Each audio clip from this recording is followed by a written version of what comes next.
Welcome to Shonen Flop Chibi, a First Impressions mini-episode where we talk about the first chapter of the series we'll be covering in depth next week. I'm Jordan, and with me today, as usual, is my co-host, David. Say hi, David. Hi, David. What series are we covering this week, David? So we actually have our first ever sponsor where we are sponsored by Monster Energy, and we are talking about the Monster Tamer Girls. Oh, hell yeah, getting that big energy drink money, you know. Like, they call it gamer fuel. This is tamer fuel, baby. I thought you were going to say tainter fuel, and it was like powered purely by butthole. You know what, David? You said that. I mean, Bokusan I could see being powered by butthole, because that series was shit. Yeah, no, I mean, that makes sense, but I don't know if this one is, you know? Yeah, that's very true. Do you want to tell the audience a little bit about, like, the nature of the series? Yeah, so this is, the English translation is called the Monster Tamer Girls. The Japanese name is Kaiju no Shiku-in, which I tried looking up. It seems to translate to, the Tamer Committee's monster, or the monster of the Tamer Committee, which I think that's a cute title, considering what that means. Imagine this was in the Digimon Tamers universe. Oh, I definitely was thinking of Digimon Tamers when I saw the title. One of the girls goes home and her dad starts hitting her, which was still really fucking weird that Digimon Tamers had that as a plot point. Oh my god. Right? I don't know if I remembered that happened in Digimon Tamers. They edited out, I think, of the dub, but the girl is like beaten by her dad. Yeah, fuck, that was Jerry, wasn't it? Yeah. That show was dark as fuck. It kicked ass. But yeah, so this went for 13 chapters over 2 volumes and was created by Shimazaki Mujirushi. I think this guy did some other stuff. He actually has done like 8 other projects, but maybe we'll talk about it on the main episode. Yeah, we'll talk about it. That's why, yeah. It's almost like this is a mini version of a full episode, Jordan. That'll be Shonen Flop Mini, though. This is Chibi. And in Chibi, we go to the fucking plot summary. Are you ready? Yeah, I was born ready, bud. Okay, then get ready for this shit, because Ion Hidaka and Sora Misumaru are 2 young students attending the Tatara Girls Academy, a school known for its monster taming curriculum. As their first task on the Monster Taming Committee, they must take care of the monster living in the woods behind the school by cleaning it and changing its water, like a horse. Sora flunked out of the taming track, but joined the club because she loves monsters, while Eon hates monsters, but was saved from a monster by a tamer girl and wants to be as cool as her. The monster takes a liking to them and lets them ride on its head around a destroyed city, while the 2 talk about how it used to be a thriving metropolis before they were born. Sora then convinces Eon to sing to the monster, which seems to activate something called a quote-unquote biotorrent that makes the cherry blossoms bloom. The head of the committee then comes by to check on them, only to find the 2 girls fast asleep on the monster's snout. You know something? I don't think I said monster enough during that plot summary. Monster, monster, monster. There you go. Let me say it a few more times. Monster, monster. Yeah, if you say it too many times, Newt Gingrich will actually pop out of your mirror and try and lower your taxes. Damn, that's a real monster right there. Am I right, folks? Yeah, fuck the system. Yeah! Anyway, so let's go into first impressions. David, what did you think? This chapter was just some pure cotton candy. I feel like this is like an honorary like friend of Manga-chan. Nothing bad happened. Well, yeah, they alluded to an apocalypse, but you know, what else is new? But yeah, it was just nice seeing the girls being teenage girls having fun and just they're gonna just raise a giant monster and apparently torrenting, like you wouldn't torrent a car, but you would torrent cherry blossoms. So I would torrent a car, but whatever. Well, now you have 3D printers. People actually probably started doing that. We'll have shitty 3D printed cars on the roads with Teslas. That's how it's gonna work out. I thought this was a very, adorable chapter. And I really liked how the author was able to give us a lot of exposition about the background of the world and the background of the girls, just through them having a conversation and these topics coming up naturally. Yeah. Like, they talk about how, the city was destroyed, but it's literally because they're just riding on the monster's snout and they see the city, and then they're like, oh yeah, I heard that place was like a really thriving metropolis before we were born. Yeah, they were like, those were the stores my parents told me about. Ah, the stores of legend. You know, it was a really nice cleanser after fucking Bakusan. The fact that this was just a very easy to follow series with not too much going on, but still some interesting things happen. Whoops, we had some technical difficulties right here, and we're back. It happens. Okay. Now it's your turn. Why is it only the cheap episodes where we have weird issues? I'm glad it's the chibi episodes and not the main ones. Knock on wood. Sorry, Jeff, we have to redo that entire episode on Look Back. Exactly. Shit, man. We got another 2 hours free, right? Yeah. Oh, God. What if it happens in the Masako X episode? Anyway. That's when it will happen. Anyway, yeah. Some interesting stuff. They decided to make the monsters photosynthetic. Like, they don't eat. They just drink water out of a giant hamster water dispenser, which That's what I was thinking. It was definitely a hamster reference. I thought that was really funny. Mm-hmm. The art, not super impressed by? Yeah. I don't know how else to say this, but when the monster turns around, it looks like a vagina. It just does. I don't know why that happens. I don't think it was the author's intent to do that, but it just really looks like a vagina. Oh, God. I mean, I thought you were going to talk about how one of the girls were back to, 14-year-olds having, D-cup breasts. I did unfortunately notice that. Yeah. But that wouldn't be anime without that. Oh, yeah. It doesn't get super bad. There were chances where it could have gotten bad and the author avoided them. Yep. It's just something that you additionally notice while reading the series. Yeah, you're just like, ugh, kind of cringe, bro. A little cringe. I'm a little worried about how this works out, but, it didn't get bad here. It was just kind of potentially shaky foreshadowing. Yeah, it's not great. No, but... We'll see what happens. Yeah, exactly. But yeah, do you have anything else to say? You want to move on to the guesses? I think also the dialogue just felt kind of flat. I see what they were trying to do, and it feels a little nitpicky just because the series just didn't have much to really say. But yeah, that was the one thing, is it just kind of, this dialogue definitely felt a little stilted, and they kind of started talking about an idea and then they immediately resolved the conversation really quickly just to get exposition out. Yeah. And I get that's better than just giving flat exposition, but I could definitely tell that they were talking in a very inorganic way to get exposition. I would agree with that. I mean, for all I said earlier, yeah, it is very clear that they're not just having a normal conversation. Yeah. It does feel a little contrived. That's life, my friend. But yeah, so David, what do you think's gonna happen next in Monster Tamer Girls? Going to stay wholesome the entire time. I think it's going to be kind of like a girl's last ride, which if I don't like the series, it's probably going to be a recommendation, but that was kind of where it was also an apocalyptic backdrop, but everything about the series was pretty wholesome the entire time. I'm not familiar with that. Oh yeah, it's a very interesting read. So it's about these two girls on I don't know what the name of it. It's a step between a motorcycle and a proper car, and it's in a post-apocalyptic city. It's I think it was after a nuclear war or something, and they're just trying to survive, and they meet a few survivors and aliens and stuff. And I think there's an anime adaptation to cover the first half of the series. That sounds good. My next one is keeping with that tone. I think there will be another kaiju, and I think the two kaijus will have a fight, but it's a fun fight, not a real legitimate, but just so they actually have a kaiju fight in the series. That would be cute. And then I think the series will definitely have a really dark background, but we will never really see the true depths of it like they alluded to in the first chapter. And then how about you? My three guesses are that Sora becomes a great tamer despite the school counting her out due to her grades. That's kind of what they're setting up. They're oh, I wanted to be a really cool tamer, but I couldn't get good test scores, but I still really love monsters. And I think that passion is meant to carry her. My next one is that Eon gets a very personal relationship with the monster, more so than Sora does. And they kind of hinted this by Eon singing, which causes the monster to apparently emit cherry blossom waves. Which is very strange, but good for them. It's pretty cute. It's pretty sweet. Imagine if, that's just what happens, and she sings in the shower and she just steps out and there's cherry blossoms everywhere. That is a superpower. But yeah, and then my last guess is that they fight the original monster who caused the destruction of the city. That seems fair. Totally. Would you read another 10 chapters of it, David? I mean, the entire thing is 13 chapters, so yeah, I would finish. I would finish the series. Yes, no problem. Yeah, I would too. If it keeps this quality throughout, it's not going to blow me away. But it could be a nice little fun breezy series. Yeah, easy breezy, lemon squeezy. Yeah, cover girl. And what is your power word, David? My power word, thanks for asking. You're welcome. Is tranquil, because I thought that's the most kaiju sounding word that means peaceful. I agree. It's you're tranquilizing a giant beast. Yeah. And then how about you? Mine is domestic. It is essentially about the domestication of giant monsters, which I think is very interesting.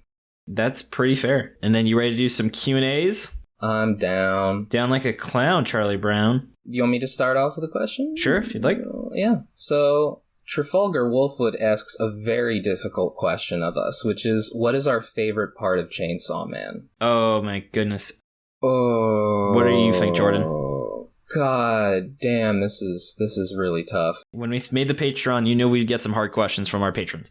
Yeah, well, my favorite moment in all of Chainsaw Man, I'm not gonna spoil the exact things around it, but there's a hug that occurs in a dumpster. It basically made me cry when it happened. Yep. And that was just like one of the most surprisingly powerful moments I've read in a manga. Jordan's tearing up a little bit. I'm crying. I'm sobbing tears like down my cheeks. It's disgusting. You're glad that you can't see a video of me right now. It's actually tears of blood because it's fitting with Chainsaw Man. Well, I'm also a metalhead, so that just happens. Yes. David, what about you? What's your favorite part of Chainsaw Man? You're not dodging this fucking question. I still think that probably the funniest thing I'd ever read in a manga in my entire life was the scene where a certain character had like an elite squad to face a certain character, and then the character one hit kills all of them, and she just looks at the reader essentially and says, all right, this looks unwinnable. And I just literally, I don't remember the last time I laughed that hard out loud while reading a manga. Chainsaw Man rules. We haven't talked about Chainsaw Man that much the past few episodes. I kind of miss it.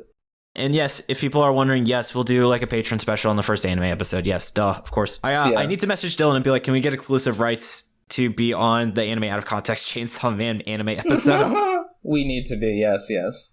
I was working with Dylan about doing a manga out of context, so because we were talking about it, or Sean maybe, about how it would be cool to recommend him, because there are a few manga from what I know what Remington likes that I would recommend. Like, I don't know, Jordan, if you had to suggest a manga for Remington, what would you pick? Phantom Seer. I just really want to see them go do an episode on Phantom Seer. I want to hear Remington's thoughts on it, and I want them to start a little bit of a flame war the way that we accidentally did a little bit, you know? See, I was going to give him a series I thought he would actually like, which I think I said maybe in the episode. I really think he would enjoy reading Dungeon Meshi. Because that's just a really fun series, or maybe Witch Hat Altier. Okay, I don't know either of these, but which actually, that's getting an anime, so actually I guess that's a wash. That's the manga I would pick that doesn't have any anime adaptation. Maybe you would like Sandland. Yep, it's short too. Yeah. Next up, though, we have from The Laughing Fool. Do you think Narrow Way of the Martial Artist will get canceled prematurely? What do you think, Jordan? So I read a little bit of Neru, like, when the first few... What was that joke? You just got pranked because that series just got canceled like 20 minutes before we recorded. Oh, really? Yeah, you just got fucking pranked, bro. Oh, man. You know, it's funny. So... I'm pretty sure Neru, The Way of the Martial Artist, was another series that was held up by the same Discord group that was initially Time Paradox Ghostwriter, and then they became Our Blood Oath, and then they became Neru, Way of the Martial Artist. So, whatever series they pick next time to dedicate the Discord to, I'm probably not going to last too long, but will probably be better than a lot of the other canceled series, so hey. I guess it's fine that it lost the poll because we will, I'm sure, cover that series in the near future. Oh, yes. So you stay tuned on that one, dear listener. XOXO, I love you all. I think we're going to cover another series that got canceled prematurely and it deeply upsets me, but we'll talk about that later. Don't spoil it for the kiddos. We're not going to spoil it. Yeah, just kidding. I too am very, very upset about this. The thick women. They were so good. I know. Anyway, David, have you brought any more face cookies in for upper management? That's a question from Ozzy Rat. No, and Ozzy Rat, thank you for, I think that's your first question, and thank you for joining us for movie night, and for posting all those wonderful pictures in the Adorable Animals channel. So, no, I have not done it since it's actually quite expensive to do that, and also because of COVID, I haven't had a manager since that I've worked with in person, so we'll see. I had a very unique relationship with Big Tony. As anyone wondering, you can listen to Anime Out of Context, where for our warm-up audio, we were doing a survey, and then I just went into the Big Tony cookie story because of who I am as a person, and they said, Tony. All right, that's our warm-up, let's get into the recording, and Dylan was like, let's just turn that into an episode. So they posted literally just me in what was at the time a warm-up only Patreon audio as a main episode, so you can listen to that, dear listener, if you go look up Anime Out of Context, Big Tony. That's a big advertisement for us, you know? Like, Good on you, David, for just telling a weird-ass story about the time you gave your boss cookies that made him look like white Obama. Yeah, I actually looked, and actually, if you look, I think we're like one of the few episodes that's broken 5 digits listenership. Like we're like 2,000 or 3,000 above the surrounding episodes. So I guess we had a popular episode. Suck it. Yeah. Man, I'm excited to have Dylan on the show in January. Oh, that's going to be a lot of fun. Yeah, Dylan's great. Yeah, Dylan's a fucking legend. Yeah, I got a package. So I joined their Patreon, and I got a package from Salt Lake City, and I was like, did they send me something for joining their Patreon? Because that's where they're based out, and it was dental molds, so I don't think it was from them. I think Dylan is just worried about your teeth. Thanks, Dylan. Really care. Yeah, thank you, Dylan. So I made like a really like not complex, but like a full fleshed out Q&A spreadsheet where now I have information like how many questions they've asked, how many have been answered, their ratio of asked to answer, what episode had the latest answer. And so just if they've had a question answered recently, which actually flagged to me that, and we're doing 2 questions from Giant because they've asked us 12 questions and we've answered 0 of them. So whoops, I already apologize. So that was our bad for somehow completely missing that we have never answered any of your 12 questions. So yeah, here's a question from Gianette. You're stuck on a desert island and have 3 flopped manga with you. What manga would you bring? And I do have to ask, now, when they say flopped manga, are we seeing that as just a series we would cover on here, or a series that we consider to be a flop? I would say they are considering bringing 3 series that we have given the flop status to on the show. Yeah, because otherwise that's too easy, right? Yeah. Like, it's just like the top 3, like, you know, like, well, duh, I mean, Mora King and blah, blah, blah, yeah. 3 flopped manga with you. David, what are you thinking? That's a good question. I would bring Spirit Busters, because that was pretty good, but I still... Well, we didn't see that as a flop. No, I gave it a flop. I said it was a flop. You can go listen back, bud. Oh, I see. That was the best series I ever said I was a flop. So that's the top one. The next series, these are hard, man. Thinking of like canceled series I would want to look at again. Maybe Phantom Seer, because at least you can appreciate the art. Oh. And then finally Build King. When I'm nearing the end, that'll just help push it over the edge. when you're like, man, I don't know if I want to, I think I want to keep on living. I don't want to like drown myself. And then you just read Build King and you're like, oh, well, actually, you know what? It's okay. I can leave this world behind. Or you read it and it motivates you to get back to society so you can beat him in the face for being a pedophile that makes terrible manga. It motivates you to take off your pants and just go swimming in the fucking ocean. Yeah. What about you? My 3 would probably be Zip Man. Mm-hmm. That's an easy one because it wasn't bad as, and then I think Stealth Symphony, because damn that fucking ending. That funding ending, that's true. That was something, all right. Oh, man. And then as for the last one, I think I'm going to go Our Blood Oath, because I did actually like that series a little bit. That's not bad. I can respect this. I can respect that. And I guess we're really gonna answer a question that David raised with 2 of his selections, which is Build King better than Phantom Seer? No. It's not. I hate them both, but no, Build King is just like an abomination. Like Phantom Seer has some moments of potential. Build King's got fucking nothing. Yeah, Phantom Seer was aggressively mediocre. Yeah. It was a 5 out of 10, which makes it boring to read. Like, that is, again, we have said that we liked Beast Children more than some of these art series because it was so bad it was good. There is this idea that it is a genuinely worse piece of art if you are so mediocre that you're just fucking forgettable. Yeah. Be extremely good or extremely bad. Don't be just fucking middle of the road. But you gotta make people feel something. Make them feel something, David. Reach out into the audience and just make them feel something. Please don't touch the audience members. Thank you. No, whatever. Anyway, but Phantom Seer made me just feel fucking nothing. Yeah, I mean, I feel like that every day, but... Yeah, but for different reasons. Yeah, I like how there's like that... Go to the next one, because you got to edit the shit. Next one is from Coltrane. I noticed, actually, we hadn't answered one of his questions. Have we really never answered a Coltrane question? I feel like we've answered a few. It's just been a while. We haven't answered in about 6 episodes. Yes, so next question comes from Luke, a.k.a. Coltrane, who is the master of the Shonen Flop Book Club, where we meet on the first Wednesday of every month at 8 p.m. We either cover a superhero or not superhero. If you're listening to this, it's too late for the November one, but not too late for the next one, but unfortunately we don't know. But we were going to read Superman's pal Jimmy Olsen. Super great series by Jack Kirby where he creates a lot of the iconic elements about things like Darkseid. Oh yeah, Jack Kirby. Ever hear of him? He's a little-known artist. Yeah. Who has the same birthday as me? Fuck yeah. Maybe you're his reincarnation, except he died after you were born. I would love to be. He asks, what anime or manga would be improved if the characters had access to air conditioning? Well, I said Sandland earlier, and now it's hard for me to think of a different series than Sandland. Because it's just, like, right there. Fire Punch probably would also... I was about to say Fire Punch. Oh, man, yeah. I feel like you would solve a lot of conflict in a lot of series if they just had air conditioning. Just maybe not ones that I can think of off the top of my head. Dude, global warming like isn't even a thing. Just turn your air conditioning on. You're cold again. Fucking idiot. Yeah, dummy. Oh, your house is getting reclaimed by the tides. Just move somewhere else, dumbass. That was still probably one of the dumbest things Ben Shapiro ever said was, well, if global warming is like bringing the sea level, just sell your house and move. It's tough to say if that's the dumbest thing you said, just because it's Ben Shapiro. There's a lot of fucking, a lot of competition there. How do you feel on the was he bullied too much or not enough spectrum with Ben Shapiro? Not enough. Yeah, I agree. I think he should have been bullied more in high school. Yeah. In college, in college. You know, I think he should continue to get bullied, you know? I don't... Yeah.